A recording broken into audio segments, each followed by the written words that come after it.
कहीं मदरसों की जांच का सवाल उठ जाता है तो कहीं कुछ मुस्लिम युवक हिंदू देवताओं की सोशल मीडिया पर फ़ोटो अपलोड कर देते हैं और विवाद बढ़ जाता है। ऐसे में पुलिस कार्रवाई कर रही है और खुफिया विभाग भी अलर्ट हो जाती है। रोज़ाना इन मामलों को लेकर मुस्लिम समाज के जो अलमबरदार लोग हैं, जो वरिष्ठ लोग हैं, वो क्या सोचते हैं, इसके लिए मैं शापिर गेट की मशहूर इमलियान मस्जिद पर हूँ और मेरे साथ पूर्व पार्षद हैं यहाँ पर जो नुमाइंदगी करते हैं और बहुत बेबाकी से अपनी बात रखते हैं। सर, अपना पूरा परिचय आप दीजिए। आप इस मस्जिद के सचिव भी रह चुके हैं। मैं इस मस्जिद का सदर रह चुका हूँ और पूर्व सभासद भी रहा हूँ, यहाँ सभासद रहा हूँ, अब तो पूर्व हूँ भैया। मेरा नाम हाजी इकबाल अहमद है जी। इकबाल साहब, एक कल भावनपुर में घटना हुई। एक मुस्लिम युवक ने हिंदू देवी देवताओं की तस्वीर बनाई, उसमें आपत्तिजनक चीज़ें डाल दी। फिर उसने अपने एक पाकिस्तान के मित्र के साथ, कभी सऊदी में नौकरी की थी, उसके साथ अपनी तस्वीरें डाल दी। वो AK-47 लिया हुआ था। तो ये नौजवानों को होता क्या जा रहा है? खुद अपनी आफत खुद बुला रहे हैं। ये नौजवानों को कुछ नहीं हो रहा। कुछ हर सोसाइटी में अच्छे बुरे लोग सब तरह के होते हैं। बुरे लोग होते हैं बुरा काम करते हैं, अच्छे लोग होते हैं अच्छा काम करते हैं। मेरा तो इसमें कहना यह है कि इसकी जितना ये निंदा की जाए उतनी कम है और ऐसे लोगों को कठोर से कठोर सज़ा मिलनी चाहिए ताकि दूसरे लोगों को इबरत हासिल हो, कोई भी गैर कानूनी काम ना कर पाए। जी, तो मतलब आप लोग जैसे अब जुम्मे की नमाज होती है, युवाओं को इस तरीके का संदेश तकरीकों में भाई पहले तो ये हो जाता था कि भाई कौम में कोई जैसे देश में कोई समस्या चल रही है, कोरोना की समस्या, उस पर आप लोग अवगत कराते हैं। तो ऐसे युवाओं को जुम्मे की नमाज के बाद या किसी त्यौहार की नमाज के बाद ये तकरीर नहीं देनी चाहिए? आप जैसे बड़े बुजुर्गों को समझाना नहीं चाहिए? नहीं, नमाज से पहले जो तकरीर करते हैं मौलाना इसी बात को समझाते हैं, किस तरह से रहना चाहिए, कैसे नमाज पढ़नी चाहिए, पूरी बातें समझाते हैं। अब लोगों के ना समझ में आए तो कोई ज़बरदस्ती तो है नहीं। मौलाना किसी भी मस्जिद का मौलाना हो, वो नमाज से पहले तकरीर में यही समझाता है कैसे आपको चलना है, कैसे फिरना है, कैसे उठना है, कैसे बैठना है, कैसे खाना है, हर चीज़ को समझाते हैं मौलाना। इसमें मौलानाओं की तो कोई गलती नहीं, वो तो अपनी बात कह रहे हैं। अब ना समझे कोई तो इसका तो इसमें अमल करना चाहिए ना। अमल करना चाहिए। मौलाना जो कह रहे हैं उनकी बातों का अमल करना चाहिए और हम उलमाओं के पीछे ही तो हैं, वरना हम क्या जाने। हम तो ABCD भी नहीं जानते, जो भी कुछ जानते हैं उल्मा जानते हैं। मैं जानता हूं। अगर हम उलमाओं की बात भी नहीं मानेंगे तो फिर हम किसकी बात मानेंगे? इन बच्चों से मैं पूछूंगा, उलमाओं की बात नहीं मानते। सर, आप अपना परिचय दीजिए। जी, मेरा नाम मोहम्मद शाहिद है। शाहिद भाई, जो मैंने सवाल इकबाल सर से किए अभी, जो ये बातें कह रहे हैं, तो ये नौजवान पीढ़ी को समझना चाहिए इस बारे में कि ऐसी हरकत ना करें जिससे पूरी कौम पे बात आए। बिल्कुल समझना चाहिए। जो आगे वाली पीढ़ी पे भी फ़र्क पड़ेगा इस चीज़ से, जो आने वाली पीढ़ी है उस पर भी फ़र्क पड़ेगा। शाहिद भाई, आप क्या नसीहत देना चाहते हैं? ये ऐसा कुछ नहीं होना चाहिए। हमारा इस्लाम कुछ ऐसा नहीं सिखाता जो इस तरह की हरकत हो। बिल्कुल कोई नहीं। और ऐसे लोगों के परिवारों को में भी जाना चाहिए या बात करनी चाहिए, भाई इस तरीके के काम अगर करते हो तो उससे कितना बड़ा नुकसान है। जी बिल्कुल समझाना चाहिए। इससे तो सारा ही देश को नुकसान है, कौम को भी नुकसान है, देश को भी नुकसान है। आपस में पड़ जाएंगे ऐसे लोगों का तो सामाजिक बहिष्कार। काफी लोग खड़े हैं। भाई एक बात बताइए, इधर आइए। जो मौलाना तकरीर देते हैं उन्हें मानते हैं? कितनी मानते हो? आगे आ जाओ, इसमें क्या बात है? हाँ, कितनी मौलाना जो तकरीर देते हैं कि भाई ऐसे कोई गलत कामों से परहेज करना चाहिए, तो क्या समझते हो? परहेज करना चाहिए। जो मौलाना तकरीर दे रहे हैं वो सही तरीके यानी कि सही तालीम दे रहे हैं। सही तालीम उस चीज़ हाँ उस चीज़ उन तालीमों पर कितना अमल करते हो? पूरा अमल करते हैं। पूरा अमल करते हो। आपका नाम क्या है? मोहम्मद कामिल है। कामिल, जो अभी बुजुर्गवार ने बातें कही और जो मौलाना तकरीरों में समझाते हैं, मस्जिदों में जो नसीहत देते हैं बुरे कामों से बचो, नेक काम करो, उन पर कितना अमल करते हो? पूरा काम करते हैं। कैसे करना चाहिए? अब तुमसे जो छोटे हैं उन्हें कैसे समझाओगे? प्यार से समझाएंगे। प्यार से बोलना चाहिए, बड़ों की इज्जत करनी चाहिए, उलमा दीन की कदर करनी चाहिए। और दूसरे धर्म का पालन करना चाहिए, दूसरे धर्म की इज्जत करनी चाहिए। नहीं, किसी से बदतमीज मत बोलो। अपना अपने सब अपना अपना काम करो। अपने अपने उसको सबको हक है, अपना अपना धर्म का हक है। हम किसी को क्यों करेंगे? हम ना कोई किसी को करना, अपने अपने लिए सब अपनाओ। एक बड़े बुजुर्गवार हैं मेरे साथ, साहब आइएगा। क्या नाम है आपका? आशिक इलाही। जी, क्या नाम है? आशिक इलाही। आशिक इलाही साहब, जो ये बुजुर्गों पे बड़ी जिम्मेदारी है आजकल, जो ये नौजवान पीढ़ी है इसे समझाने की, अभी इकबाल अहमद साहब से भी मेरी बात हो रही थी, तो बात सवाल ये है कि जो बच्चे नासमझी कर रहे हैं, उल्टी सीधी फ़ोटो अपलोड कर देते हैं, डाल देते हैं, फिर जेल जाते हैं, उनके परिवारों को दिक्कत होती है। तो क्या ऐसे बच्चों को, आप बुजुर्गों को कितना समझाना बहुत ज़रूरी है जुम्मे की नमाज? समझाना है, सबको इजाज़त देनी चाहिए बच्चों को कि अपने माँ बाप को, सब जितने माँ बाप हैं सबको समझाना चाहिए कि हमारे बच्चों को ऐसे काम करने नहीं चाहिए। करने नहीं चाहिए। जी हाँ। तो देखिए मौलाना भी तकरीर देके क्या अच्छा है क्या बुरा है ये सारी बातें समझाते हैं। ये नौजवान पीढ़ी क्यों नहीं समझ पाती? इन्हें माँ बाप को अच्छी तरह समझाना पड़ेगा घर में बिठाकर कि बच्चे ऐसे काम को नहीं करने चाहिए। तुम इसके लिए मुहिम चलनी चाहिए, कोई घूम चलनी चाहिए इनके लिए। हाँ जी हाँ। एक अभियान चले भाई, जो आप लोगों के जाने के बाद तो इन्हें कौन समझाने वाला आएगा? ये तो आप बुजुर्गों की जब लेयर खत्म हो जाएगी तो वो संस्कार, वो पुरानी बातचीत, वो तौर तरीके, वो कैसे नई पीढ़ी सीखे? नई पीढ़ी तो इन्हें समझ होनी चाहिए, अपना आप भी सीखनी चाहिए और इनका माँ बाप को भी सिखानी चाहिए। सही बात। एक और शहर के मौजूद आदमी हैं, सर अपना पूरा परिचय दीजिए। जी जी, शाहनवाज बोल। शाहनवाज भाई, आज का विषय ये था कि जैसे कल भावनपुर में एक घटना हुई, मैंने बहुत आलिम लोगों से बात की कि अपने लिए तो उसने परेशानी करी, उसने हिंदी देवी देवताओं की तस्वीर फेसबुक पर डाल दी। अब पुलिस ने उसे धर लिया, पुलिस उससे पूछताछ कर रही है, पाकिस्तान के कुछ फ़ोटो उसने अपने साथ डाल दिए, अब सारी खुफिया विभाग उससे पूछताछ कर रही है। तो इसे आप नासमझी कहेंगे या बेवकूफ़ी कहेंगे या इसे किस श्रेणी में रखेंगे? नहीं, जानबूझ के हुआ ये काम, और दूसरा एजुकेशन की कमी है। ये जो देवी देवताओं को बुरा कहना बहुत गलत बात है। ये माफ़ी करने लायक नहीं है वैसे, लेकिन एंड में ये माफ़ी करनी पड़ती है, लेकिन ये गलत बात है, ये बहुत गलत बात है। खुद भी परेशानी में फंसे, जी जी, समाज, घर वालों को भी। समाज भी दुखी होता है सारा।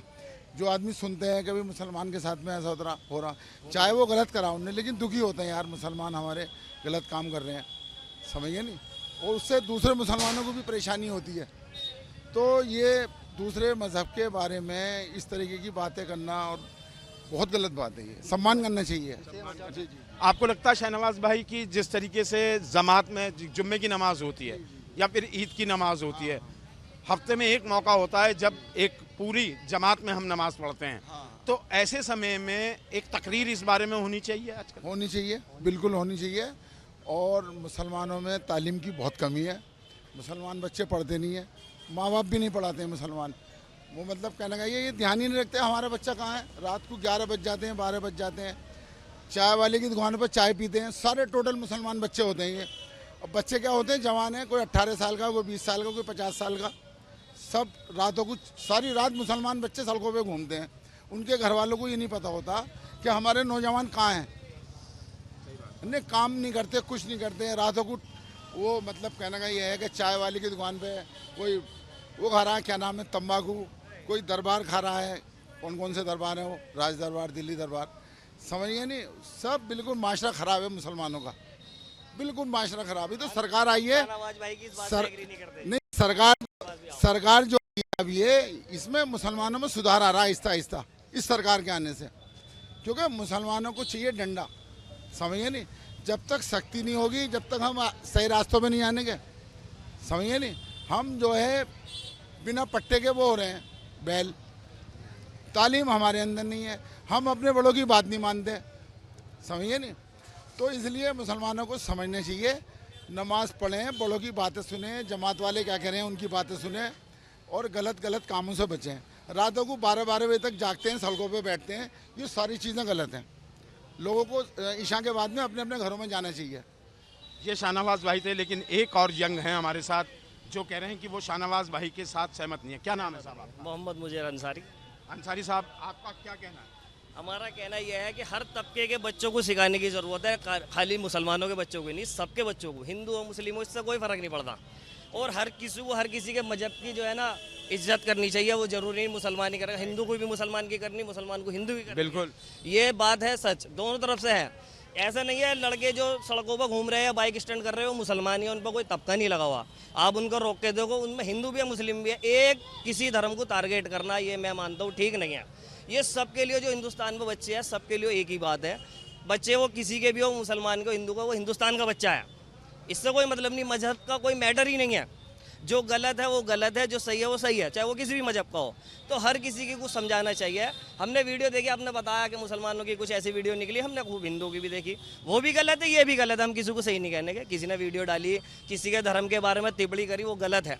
कोई भी हो, दोनों के लिए एक सजा है। हिंदुस्तान में कानून बराबर है, सबको कानून के हिसाब से चलना चाहिए। कोई मुसलमानों को कोई मेरा सवाल, आप बीच में आए, मेरा सवाल ये था कि जैसे इस जुम्मे की नमाज पर हम सामूहिक इकट्ठे होते हैं, तो क्या हमें इस दौरान एक संदेश देना चाहिए कि भाई इन कामों से हमें बचना चाहिए? बिल्कुल शाहनवाज भाई बोल रहे थे। बिल्कुल देना चाहिए। इमाम साहब हो, मतलब किसी भी धर्म का शहर काजी हो, सबको अपना एक ये संदेश देना चाहिए कि हिंदू मुस्लिम मिलकर रहे, कोई वो नहीं होनी चाहिए। यही चीज़ें जो है ना वहाँ से मंदिरों से भी होनी चाहिए।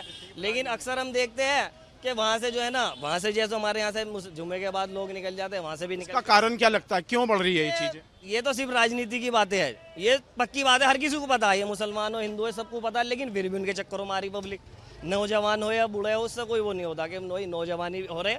बस मैंने बड़े बड़े उनके वीडियो देखी, वो समझदार है, बड़े बड़े वो ऐसी ऐसी वीडियो छोड़ रहे कि पब्लिक को भड़काने के लिए, और सिर्फ राजनीति है और कुछ नहीं है। तो आपका ये कहना है कि जो पब्लिक है वो ये पैतरेबाजी नहीं समझ पा रही? समझ नहीं पाती इनकी पैतरेबाजी, जो राजनीति है इस देश की वो समझ नहीं पाती। समझ के भी जो हमारे हिंदू भाई है वो तो ज़्यादा नहीं समझते। मैं समझता हूँ मुसलमान तो थोड़ा बहुत समझते हैं, हिंदू भाई बिल्कुल नहीं समझते। ये माननी पड़ेगी आपको बात, क्योंकि देश बर्बादी की तरफ जा रहा, उन्हें इस चीज़ का पता ही नहीं है कि अच्छा एक बात, अब जब ये बात हो रही है 2024 में फिर चुनाव आएंगे, अब मेरी सवाल तो पूरा होने दो।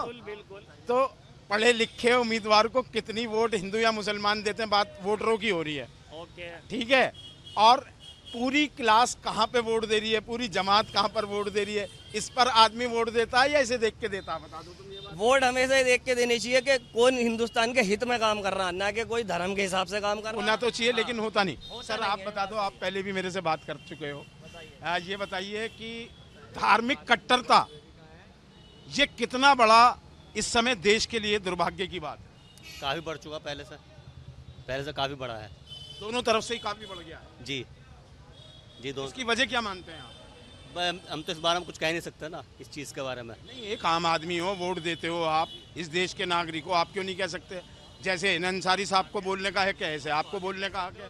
भाई आपकी राय है, आपकी भी तो वोट से सरकार बनती है। हाँ, हमारी वोट से सरकार बनती है। गिरे हारे जीते वोट तो आप भी देते हो। जी बिल्कुल, हम वोट देते हैं। हम ये क्यों बढ़ गई है धार्मिक कट्टरता, मैं ये जानना चाहता हूँ। ये राजनीति है और कुछ नहीं है।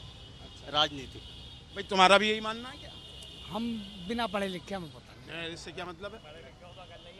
ये इससे क्या है भाई, जो चीज़ है वो अकल से ही तो लेते हो कि घर पे ये चीज़ मैं खरीदूंगा, ये मेरे बच्चों के लिए अच्छी है या बुरी है, इसमें अकल और बेअक्ली क्या है?